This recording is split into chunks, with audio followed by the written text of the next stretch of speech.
Go ahead and call the meeting to order. If everybody would take their seats.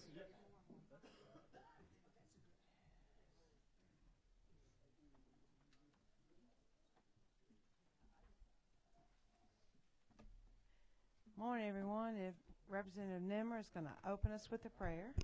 All right, if y'all would pray with me. Father, we do thank you for this day. We thank you, God, for just giving us another day on this earth that you created. We thank you for the state of Georgia and its leaders, the people that make it up, and we ask, God, that you just bless us in this time of committee here, and as we discuss your natural resources that you've enabled us to be the stewards of. Bless our conversations and discussions and all that we would enact to protect what you've given us. In Christ's name I pray. Amen. Amen. Thank you. This is, I thought it was going to be our last meeting before crossover day because we're running up against that deadline. For those who are tracking us on the internet, what that means essentially is that House bills cross to the Senate, Senate bills cross to the House, so we no longer take up House bills to give the bill's authors ample opportunity to have their bill heard, possibly on the House floor. Your committees need to be working to get the bills out at this time. We've had 2 back-to-back ice storm days, which have removed several days from our committee process. So I've made a few allowances this morning on some of the bills that we're hearing. We've heard extensive testimony in our subcommittees, and some came out with the understanding there would be minor changes. And then some came out, we thought, with minor changes, but had more changes. So I'm going to be juggling back and forth. My goal is to give each one of our bill's authors the opportunity to get their bill before the wonderful Rules Committee. So having said that, I will entertain the reports from my subcommittees. Let's see. Representative Harden. Thank you, Madam Chair. Your Resource Management Subcommittee met on February 10th, 2014, and heard House Bill 904, 908, and 957. House Bill 904 and 908 passed unanimously, and 957 was unanimously passed by committee substitute in a subsequent hearing on February 18th. Thank you. And Representative Riley? What number? 23. Okay. Thank you, Madam Chair. Your Environmental Quality Subcommittee met on February 6, 2014, and heard testimony on House Bill 549. That bill passed unanimously with the understanding that changes that were discussed during the subcommittee meeting would be presented in a committee substitute to the full committee. Thank you. Let's go ahead and move into our legislation. And the first one up, and some of our committee members are actually presenting the bills, but so our committee can see you as you're presenting, will you please take the table in the front to present the bill? Okay. And Representative Riley, you're first up with House Bill 908. While Representative Riley is moving to the table, the next one up will be Representative Williams. Please pay close attention to our scheduling as we do our different bills. I want you to stay on top of what's going on. We post them outside on our bulletin board, and we send notices out to the committee. So things are going to move a little bit quicker because of our deadlines. Representative Riley. Thank you, Madam Chair. Members of the committee, I bring to you today House Bill 908. This bill is seeking to extend the collection of tire fees for the Solid Waste Trust Fund for an additional 5 years. The original expiration date was going to be June 30, 2014, and this bill seeks to extend the collection period through June 30 of 2019. The FY 2015 budget that the House approved earlier this week included an additional $855,000 appropriated towards solid waste cleanup and additional inspection activities. I ask for your favorable consideration. Thank you. If the committee has any questions, now's the time to signal pressing your button. Number 28. Hey, Representative Riley, do you know how much money is brought in each year under this fund? Yes, thank you for that question. It's roughly $6 million.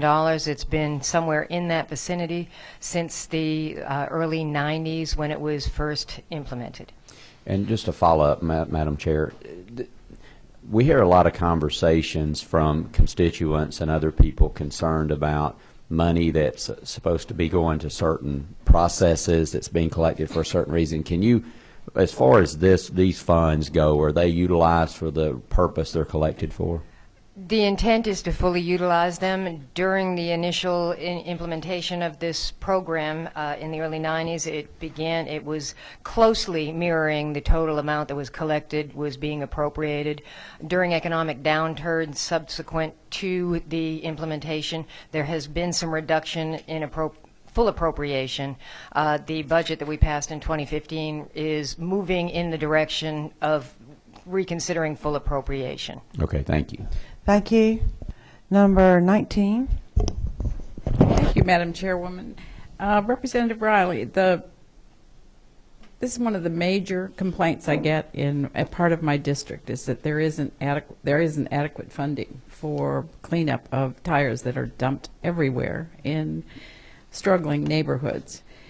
So I've been concerned for some years that we're not spending the money that comes in and what it does to the public trust, which is, do we trust that this is really a trust fund? And then people begin to think, what else in government should we trust or not? I was delighted to see that there was $855 million, or oh, don't I wish, thousand in the trust fund for this year, and we are reauthorizing this for 5 years. Is there a 5-year plan to see whether we can truly ameliorate the problem, or tell me about the future, since we're renewing this for longer than we have in subsequent years, previous years? Thank you, Representative Gardner, for that question. Well, I can't predict the future. I think it's a clear indication that there is a desire to move forward with additional authorization. There's no question that we have problems with these dumping sites and other areas that need to be addressed in cleanup. I think we've got a very clear indication that there is a will to re-implement funds that are collected from the tire fee to the purpose for which they were appropriated. Well, I would really appreciate it if some of that money would be allocated for Southwest Atlanta. Thank you. I'm sure that will be noted. Thank you, Madam. All right, number 12.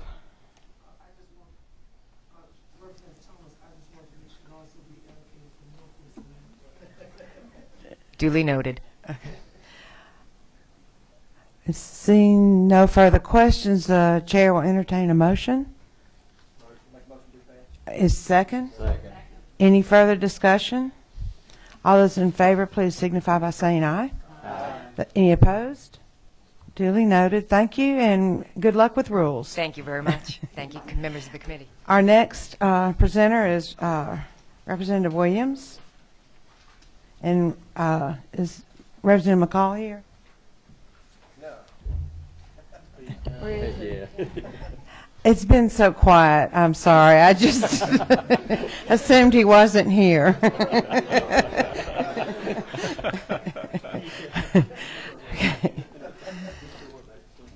I guess he's thinking. I don't know. All right, Representative Williams, your bill, please. Thank House you, Madam Bill Chair. 957.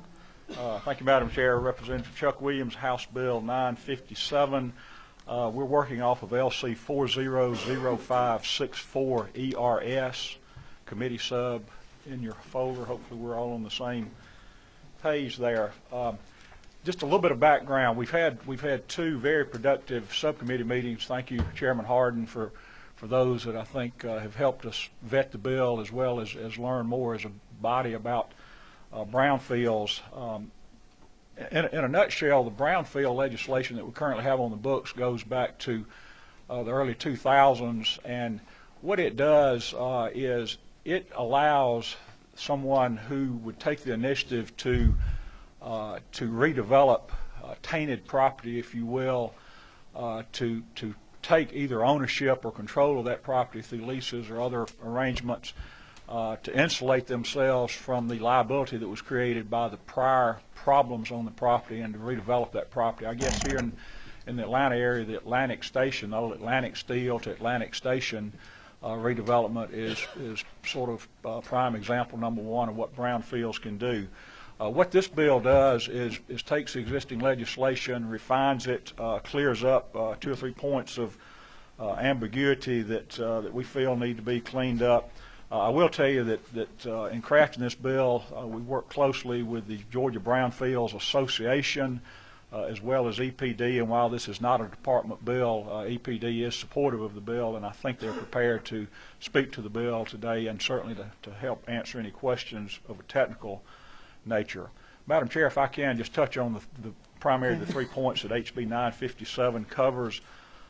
First, it would allow properties that are regulated under the federal program, the Federal Resource Conservation Recovery Act, to be eligible for the Georgia Brownfield program.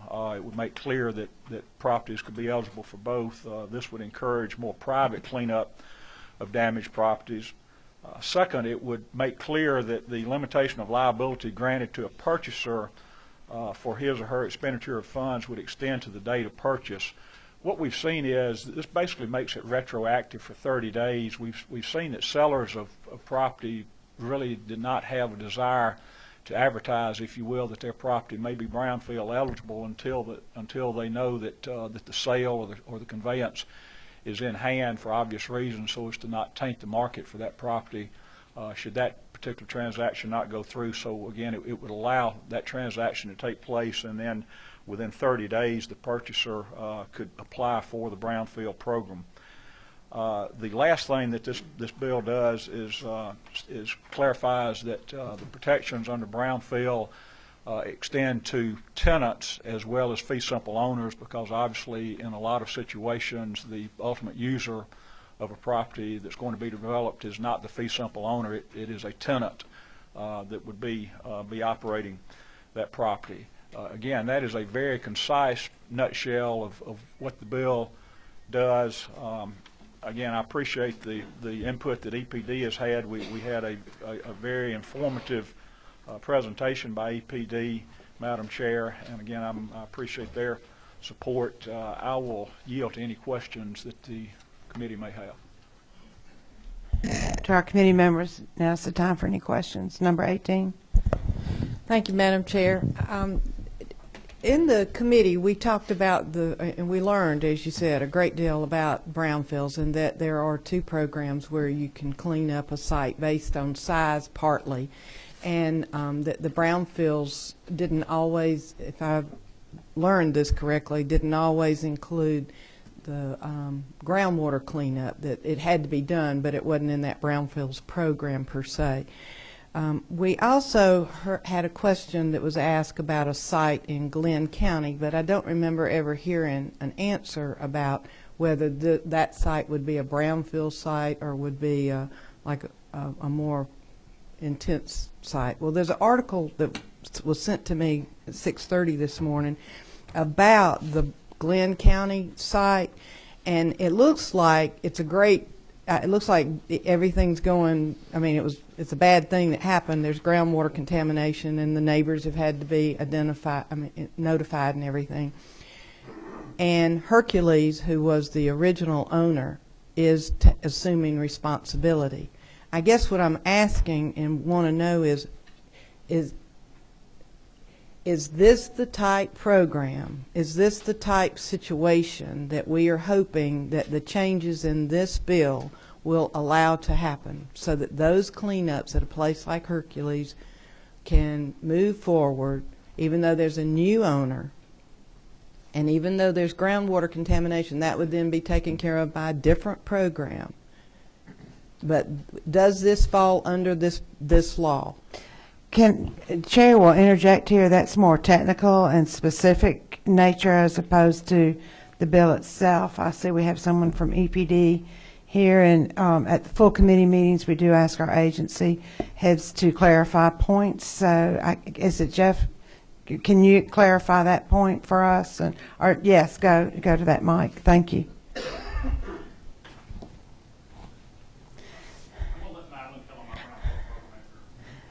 It's probably a wise move. She was very informative yesterday. Yes. And if you'll identify yourself for us. And before you begin talking, we raised several questions. I attended the subcommittee meetings, and the subcommittee was doing a really good intensive job of trying to understand the full impact of the brownfield program. And so at a later date, we will have a full committee meeting so we can ask several more questions.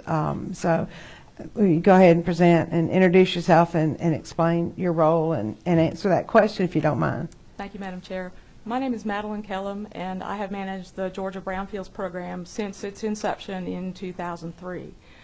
What the program does is allows a party with clean hands to step onto a contaminated property in order to clean it up and get it into productive reuse without picking up all of the existing environmental liability. And this is important because as environmental laws currently work, if you buy a piece of property and it's contaminated, doesn't matter whether you caused contamination, whether you knew about it or not, you become just as liable as the polluter. Under the Georgia Brownfields law, a prospective purchaser can apply for liability protection, and in return they agree to fully investigate the contamination and to clean up soil and waste material to state standards. And the categories of properties that are eligible for this program are multifold. The law has been expanded a couple of times in its history. It first applied only to state Superfund sites. Later it was expanded to allow petroleum contaminated sites to enter the program. But there are a few exclusions, and one of those the main focus of all of those exclusions are certain categories of federal liability. And the question about the Hercules property in Glynn County is a good illustration of this. That property currently operates under one of these federal hazardous waste facility permits, and that property could potentially be eligible for the program, but not while it currently operates under that federal permit. That federal permit requires a federal response to contamination. If that fell through, if somehow the state decided with the federal concurrence that permit could go away, then there'd be an opportunity for somebody under the Brownfields law to step in and clean up that property. But most businesses in Georgia that generate small amounts of hazardous waste, and many thousands do, are not subject to these big federal permits. So a very small subset of these permitted properties are currently not eligible to receive Brownfields protection. And this will not change under this bill. But what the bill does is it clarifies in the state statute which of those very few properties are not currently eligible. The problem with understanding environmental law is that usually you have to go back through not just a bunch of state laws, but a bunch of federal laws too. And so the change in the eligibility was really just a clarification to add some plain English words to our state law to make it clear that a very few of these properties are not currently eligible. Thank you. And this is not, thank you for clarifying that, and I will stop at this point and go back to the bill's author. At the full committee, we actually are debating among ourselves the bill. But thank you for that presentation. At a later date, we are going to meet as a full committee. But thank you very much. And Mr. Williams, Representative Williams, yes, to Representative Williams. So could you just help us know what is now been clarified by this bill of which properties are now eligible under Brownfields? Well, the provision, Representative Buckner, that allows for basically dual inclusion, as Ms. Kellum just referred to, it relates to smaller properties that are not, i.e. a Hercules, that are in the federal programs. As we learned, or at least I did in our subcommittee meeting earlier this week, there's a plethora of federal programs, and it's alphabet soup, if you will, for those various programs. So again, it does get to be technical as far as programs that are eligible for dual inclusion, but I think from a layman's standpoint, my interpretation would be it is smaller properties, as she alluded to, those hundreds, hopefully not thousands of properties in Georgia that are smaller operations that are not of the Hercules scale that would be eligible for Brownfields. At the same time, they might be eligible for federal programs. Is that? Thank you. Thank you. Again, And technical issue. There, and I tried to ask some of the people who deal with these programs to give us some literature, and it's in our folders. And there are two different explanations that go in depth, I think, that will help all of us as committee members have a better understanding of the issue. So they're just real good clarification. So please also use that as a resource. Number 12. You need to turn your mic button. There, you got it. Okay. All right. Thank you. I guess the best way for the committee right now to understand the brownfield program, it really is. The majority of brownfield applications are for properties that were required to notify under the Hazardous Sites Response Act and received a non-listing letter, which was a lower, so they didn't have to meet such high thresholds, but they still have every obligation to have the property in good stead, and it is never not under scrutiny. So I think that those are important points to make. At this time, Chair will entertain a motion. Madam Chair, I move do pass on House Bill 957 LC 400564 ERS. Is there a second? Second. Any further discussion? All those in favor, please signify by saying aye. Aye. Any opposed? Thank you. You have your bill. Good luck in rules. Thank you. And thought about this brownfield program. I guess this is the way we give ourselves the opportunity to put on a white hat. We're trying to clean up a lot of areas in our small communities, even our large communities, so that they can be put back on the tax digest for our citizens. And so thank you. It's a good program, but very complicated. Our next one is 904, and then we will get to our other subcommittee. Representative McCall.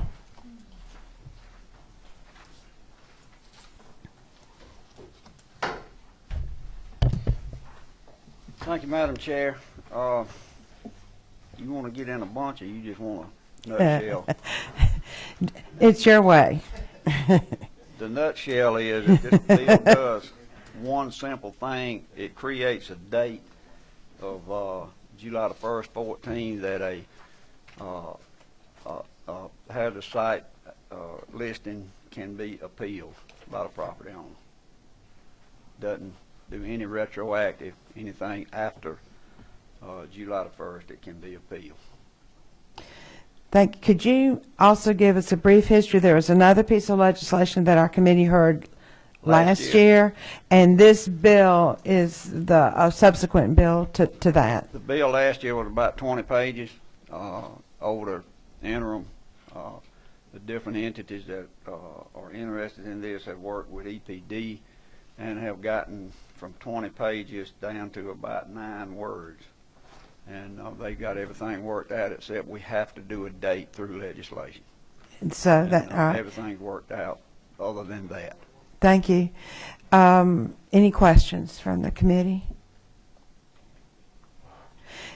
And also for our committee members, in your folders, there is a sheet that covers both House Bill 957 and House Bill 908 that essentially is summarizing what was said, but I put that in there for your knowledge.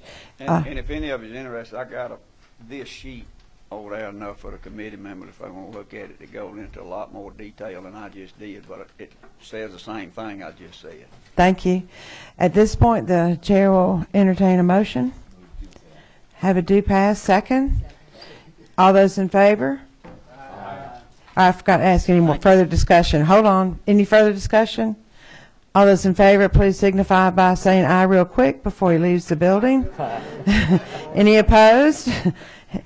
He's a seasoned legislator. He knows to get out of the hot seat as soon as he can.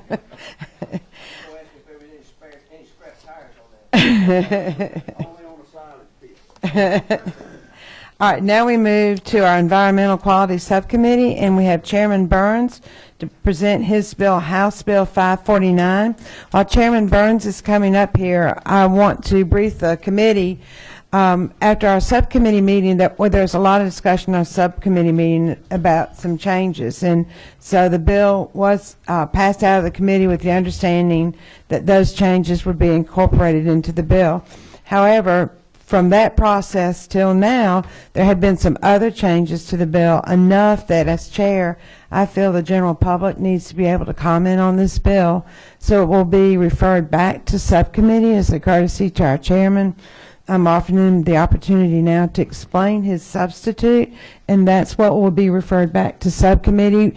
It is not to stop this bill at all. It is intended to give the thorough vetting that this committee is known for, and I hope that we can have our meetings, and this is what I want you to stay up with. We will post our meetings as soon as we know we have them scheduled. Chairman Burns introduced this bill late in the session last year. It's had a lot of attention already from our committee, but it seems when you get closer to a deadline, you tend to get a whole lot more input. And so in an effort to help the chairman with this bill, he's going to present it now for our information, and then it'll go back to subcommittee. Thank you. Chairman Burns. Thank you, Madam Chair, and certainly do appreciate your indulgence in the committees. And by the way, good morning. You're hearing this morning, and your indulgence on letting me present this bill and the changes we made in it. We're working with LC 400570S, I think is what we should have before us. Is that correct? 70S? All right, everyone's on board. Okay, thank you. Then let's go to that. And appreciate Subcommittee Chair Riley and her thorough vetting of the original language, and certainly there have been some changes.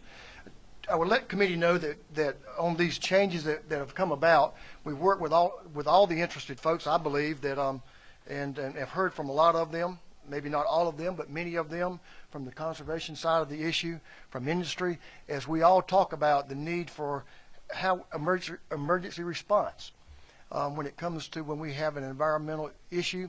And what we try to do in this bill is to be as focused, but not overly broad, and not terribly limiting into the language. So I'll go ahead and tell you this up front.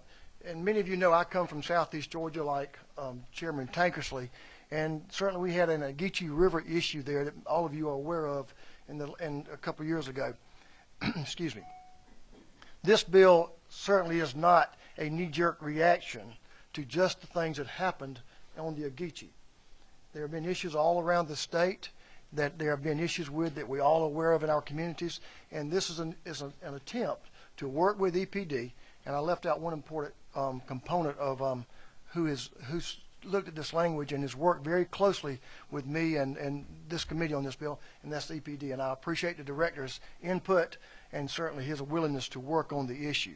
But that's what we're trying to do here. This is a very much a statewide bill that the language attempts to be broad enough to capture any such events that would impact our natural resource around the state, because we are all bound to be good stewards. And I think this enables all of us, not just industry, not just the department, but all of us as citizens, to make sure we're aware and we can work together to move forward with it. A quick run through the language in Section A. We again, in the first sentence there, we were careful not to expand the language and be overly broad, but we need to make sure that we're not penalizing anybody on technical, legalistic terms. The second part of that sentence, for me, that allows industry, individuals, anyone that's responsible or an observer. I've had people call me and say, hey, look, I just crossed this creek. It's cloudy. We need to take a look at it. We need someone that has training and who has authority to take a look at those issues. And those are not frivolous issues. They need to be checked on. Sometimes they are. They're not founded, and that's a good thing if they're an unfounded issue. But we need to make sure that we have the ability, and we've enabled our state agency to have the ability to look into these issues. Down in Section B, I'm sure y'all may have some different issues than some questions on those, but these are some things that I looked at that were important to me. In Section B, I would congratulate EPD. Since this bill was heard last year in subcommittee, EPD's done yeoman's work. They've come out and established, I think, Russ, an 11-person team. Is that correct? Is that 11-person team? Excuse me. Seven-person team. A 7-person team from the around. Thank you. I was giving you credit for 11 there. You should have taken it. But a 7-person team who's already in place that can respond 24/7 to incidents that occur around the state, and certainly appreciate the department's efforts to do that, and that's important. That's the first step, and I think we as legislators and this General Assembly need to be supportive of our executive branch and as they work to make sure we protect our resources. Now, down in Section C, this is the part that I think that is lacking in the steps that EPD's taken to this point. And Madam Chair, this is a very simple handout that's part of the code. Would you indulge me and let me pass this out? I wish you would look at it. Someone will help you with that. Thanks, Taylor.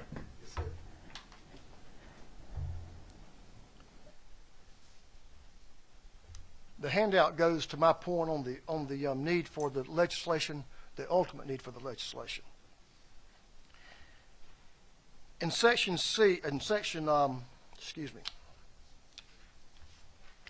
C,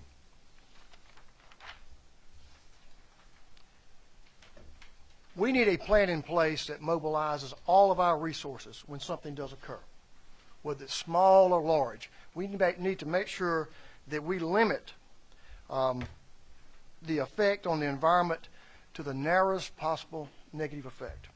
Now, how do we do that? We need to enable and work with EPD to make sure all the state's capabilities and from the public-private sector are mobilized and are coordinated to address what may happen. We need that cooperation. At this point in time, we have a lack of communication. When my emergency managers down in my neck of the woods, down in southeast Georgia, and when firefighters around the state need to see and need to understand what their practices should be when they address an emergency issue, we need a coordinated effect. We need guidance and direction from EPD. Again, I appreciate what the director's done. They've already accomplished some of that. I think it needs to go further. There are many resources already that we are already as a state paying for and funding them. There are private resources that are available who want to be involved. It's good politics for them.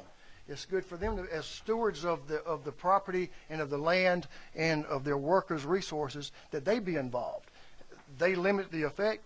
If there's something that happens, the cleanup is negated, or the cost of the cleanup can be negated if that's what occurs. And that can happen not just to industry, but it can happen to we as individuals as we do certain things that may endanger our environment.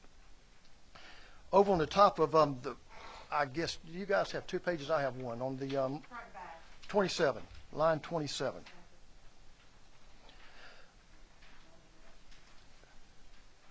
We do have the notification, but it's occurring on a piecemeal basis.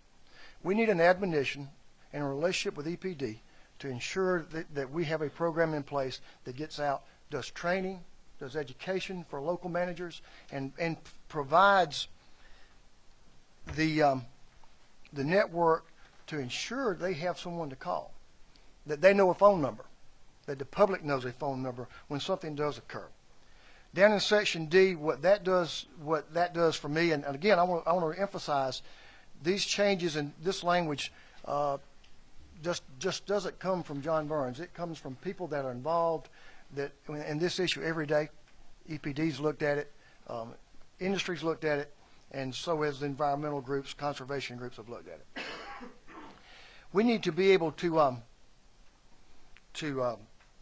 review the occurrences. We need to make sure that everything that happens are things that happen in our state, no matter how diverse they are, no matter where they are in the state, that the effort to work with them, contain them, and address them are coordinated.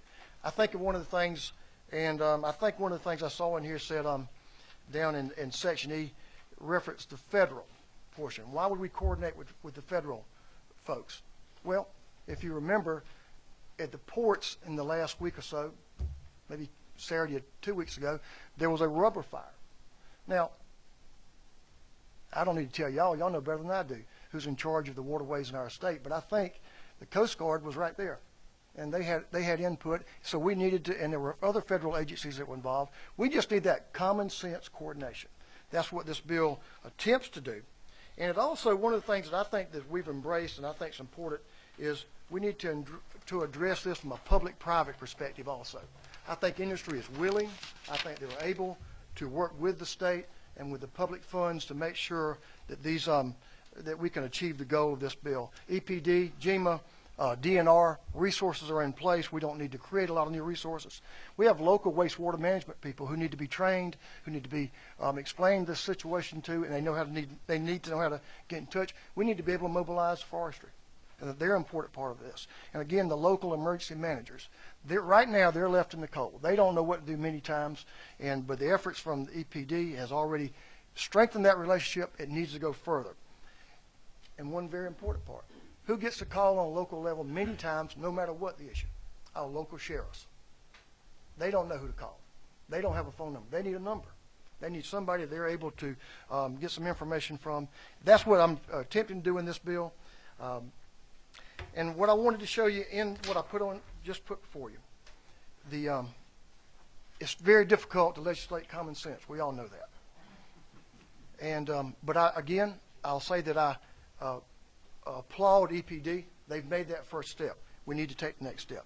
The thing that really struck me when I was looking at some information last night, the very last part of the last sentence, those procedures which will best protect the public's interest, the public interest.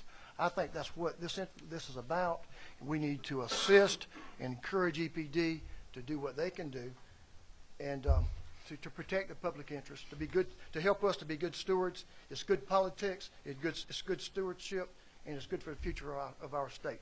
Thank you, Madam Chairman. I'll be glad to answer questions. The chair will explain the posture of the committee at this time. The bill is going to be referred back to the subcommittee, and the subcommittee members of that committee will be the ones to take action on the bill. But I am going to make sure that the full committee is aware of this meeting so they can attend it if they want to. And then it's my hope that after our public testimony, which we allow in subcommittee, that the bill is in its proper form to come forward to our full committee. Now this is going to move on a fast timeline. So this is where I'm asking committee members and interested parties to pay attention, because Chairman Burns' initiative is an important initiative. What is happening, the ball is rolling and it's picking up a lot of stuff, and we want to be sure that it's the direction that you want it to go in. It's the direction for our policy to go in. So the questions and the public testimony will occur in subcommittee. This was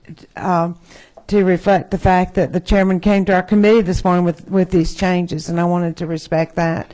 So I'm getting ready to adjourn our committee, but just know that this discussion is not over. It's just begun. We have an overview, and it's my hope that we have a subcommittee meeting tomorrow, and it's my hope that we meet early next week in full committee. But Chairman Burns and I know Representative Tankersley, there are several people impacted by what happened to you, and appreciate the fact that the situation in your area has led you to see an important overview for our state as a whole. So not taking any questions now on the bill at this point in time. That will all occur in subcommittee. Thank you, Madam Chair and committee. I really appreciate your attention. Thank you. And to our committee as a whole, you now know the posture we're in. We've got one bill that's very important. We will be working on it and be prepared for a full committee meeting. Thank you.